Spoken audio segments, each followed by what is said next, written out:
सोनम, कितनी बार बोला है मैंने, मेरे उठने से पहले मेरा नाश्ता तैयार हो जाना चाहिए। शादी के 28 साल बाद भी मुझे क्यों बार बार एक ही बात बतानी पड़ती है?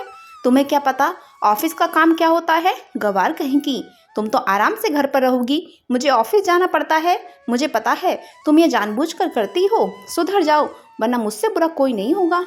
आज भी रजत का पारा चढ़ा हुआ था। इन कटु शब्दों में अपना गुस्सा उतारते हुए, गीला तौलिया सोनम के मुंह पर फेंकते हुए रजत गुस्से से सोनम की तरफ देखने लगा। सोनम के लिए रजत का ये बेवजह का गुस्सा कोई नई बात नहीं थी। मैं महीनों में 8-10 बार ऐसे ही सोनम पर बरस पड़ता था।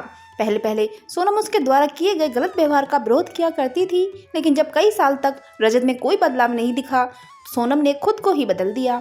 अब रजत के कुछ भी कहने से सोनम को कोई फर्क नहीं पड़ता था। रजत की हर बात वो चुपचाप सिर नीचे झुकाए सुन लेती थी।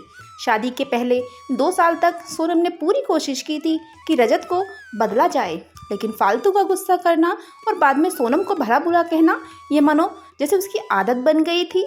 कोई भी वाद विवाद हो, रजत सीधा सोनम को बोल देता, अगर मैं तुम्हें अच्छा नहीं लगता तो छोड़ क्यों नहीं देती मुझे, क्यों रहती हो मेरे साथ? इतना सब कुछ होने के बावजूद सोनम रजत के साथ रहती थी, क्योंकि उसे अपनी बेटी की फिक्र थी। और वह जाती भी तो कहाँ, अपने बूढ़े हो चुके माँ बाप को इस उम्र में परेशान करना वह नहीं चाहती थी। समाज और लोग क्या कहेंगे, यह भी तो उसे देखना था। वह इतनी पढ़ी लिखी भी नहीं थी कि खुद जाकर कोई नौकरी कर सके और अपना और अपनी बेटी का पालन पोषण कर सके। सोनम को अब अपनी फिक्र नहीं थी, उसको फिक्र थी तो बस अपनी शादी लायक हो रही बेटी की। सोनम नहीं चाहती थी कि पति पत्नी के झगड़े की वजह से निकेता डिस्टर्ब हो। निकेता की पढ़ाई पूरी हो चुकी थी, उसके लिए अब शादी के रिश्ते आने लगे थे। कई रिश्तों को निकेता ठुकरा चुकी थी। 6 महीने बाद एक अच्छा रिश्ता आया। रिश्तेदार और पहचान के लोगों ने भी लड़के के बहुत गुणगान किए। रजत एक शाम अपनी बेटी के पास बैठा, उसे बताने लगा, निकेता वह बहुत अच्छा लड़का है, पढ़ा लिखा है, बड़ा घर है, बहुत अच्छी नौकरी है। ऐसे रिश्ते बार बार नहीं आते बेटा, इस बार मना मत करना। निकेता अपने पिता से ज़्यादा बात नहीं करती थी, शायद डरती थी या शायद नफरत करती थी, लेकिन आज वो अपनी पूरी हिम्मत इकट्ठा कर बोली, मुझे अभी शादी नहीं करना पापा, मैं नौकरी करना चाहती हूँ, खुद अपने पैरों पर खड़ी होना चाहती हूँ। हाँ तो उसमें क्या बड़ी बात है, मैंने लड़के से बात की है, वह तुम्हें किसी बात के लिए नहीं रोकेगा। तुम शादी के बाद भी पढ़ सकती हो, नौकरी कर सकती हो, वह तुम्हें पढ़ने और नौकरी करने के लिए परमिशन दे देगा। रजत बोला, मेरा पढ़ना और नौकरी करना या ना करना उसकी परमिशन पर क्यों डिपेंड रहेगा पापा? निकेता ने पूछा। मैं कह रहा हूँ ना, तुझे किसी भी चीज़ की कमी नहीं होगी वहाँ। ऐसे रिश्ते बार बार नहीं आते, इसे मत ठुकरा, बहुत खुश रहोगी तुम वहाँ। रजत बोला, पापा क्या मैं उतनी ही खुश रहूंगी जितनी मम्मी इस घर में है? निकिता ने तर्ज कसते हुए कहा। आज तुम्हारी जबान कुछ ज्यादा ही चल रही है।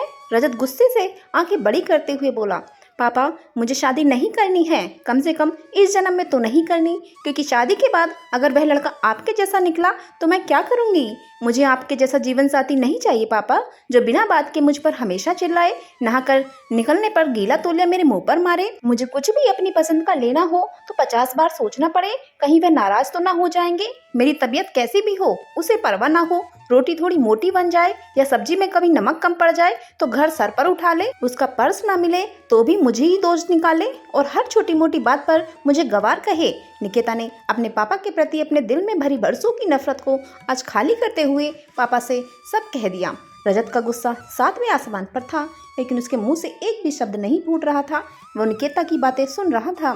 निकेता उतनी ही बोलकर चुप नहीं हुई। आज पहली बार वह अपने पापा के सामने इतना कुछ बोल रही थी। पापा, आपने माँ के साथ हमेशा गलत व्यवहार किया है। आप अपने ऑफिस का गुस्सा बिना सोचे समझे माँ पर उतार देते हैं, कभी इस बात की परवाह भी नहीं करते कि उन्हें कैसा लगता होगा। आपकी बातें सुन सुन माँ ने अपना स्वाभिमान ही खो दिया है। रजत आज पहली बार अपने किए गए बर्ताव को महसूस कर पा रहा था। वो इतना ही बोल पाया, जो तुम्हारा मन हो वो करो, मैं तो इतना बुरा हूँ ना? निकेता ने रजत का हाथ पकड़ा और बोली, पापा मुझे सिर्फ एक सवाल का जवाब दे दो, क्या आप चाहेंगे कि मेरा पति आपके जैसा हो? अगर आपका जवाब हाँ है तो कर दीजिए मेरा रिश्ता आज ही, और ना है तो मुझे आत्मनिर्भर बनने दीजिए पापा। रजत कुछ भी ना बोल पाया और वहां से चुपचाप बाहर चला गया। आज उसे सोनम के सामने जाने में शर्म आ रही थी। चलते चलते उसकी आंखों से आंसू बह रहे थे। रजत ने आज से अपने आप को बदलने का निश्चय किया। अगले दिन से सोनम ने अपने पति में काफ़ी बदलाव देखा। वह सोचने लगी कि जो हिम्मत निकेता ने दिखाई है, वह हिम्मत अगर मैं पहले ही दिखा देती तो शायद आज यह परिस्थिति कुछ और होती। कुछ दिन बीत गए। रजत अब पूरी तरह से बदल गया था। जैसा पति सोनम को चाहिए था, रजत आज वैसा ही पति और पिता बन चुका था। अब निकिता पढ़ लिख कर अच्छी नौकरी करने लगी थी और 2 साल बाद उसके एक अच्छा रिश्ता आया। उसकी विदाई पर रजत बोला, बेटा तू हमेशा खुश रहेगी क्योंकि तेरा पति तेरे बाप जैसा नहीं है। रजत की यह बात सुनकर सोनम और निकिता की आंखों से आंसू बहने लगे। निकिता विदा होकर अपने ससुराल चली गई, जहां उसका पति राघव उसको अपनी जान से भी ज्यादा प्यार करता था। उसका हर सुख दुख में साथ देता था। निकिता के हर छोटे बड़े फैसले की राघव इज्जत किया करता था। वक्त बीतता गया। निकिता के 2 बच्चे भी हो गए जो स्कूल जाया करते थे। गर्मियों की छुट्टी में निकिता अपने बच्चों को साथ लेकर अपने मैके आई हुई थी, जहाँ बच्चे नाना नानी का प्यार और दुलार पाकर बहुत खुश थे। एक दिन निकिता का बेटा खेल खेल में निकिता से बोला, मम्मा मैं बड़ा होकर सुपरमैन जैसा बनूंगा। निकिता बोलती है, नहीं बेटा आप बड़े होकर अपने नाना जैसे बनेंगे।